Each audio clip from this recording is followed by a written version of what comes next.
رسول اللہ صلی اللہ علیہ وسلم نے فرمایا کہ جو یہ کلمہ ایک دفعہ پڑھے تو اللہ 20 لاکھ نیکیاں عطا کرے. کتنی نیکیاں بھی؟ 20 لاکھ نیکیاں. سبحان اللہ. یہ بہت بڑے تاجر کو بھی ایک دن کی کمائی 20 لاکھ تقریباً نہیں ہوتی ہوگی، تو وہ کوشش کے ساتھ پہنچ جائے تو پہنچ جائے. یہ 20 لاکھ، آپ کتنے خوش قسمت ہیں. یہاں 2 گھنٹے بیٹھے ہیں اور 2 گھنٹوں کی برکات یہ کہ جب آپ اٹھ کر جائیں گے تو آپ کے جنت کے بینک میں 20 لاکھ نیکیاں اللہ جمع کروا دے گا.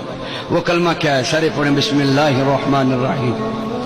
لا الہ الا اللہ وحدہ لا شریک لہ احدا صمدا لم یلد ولم یولد ولم یکن لہ کفوا احد.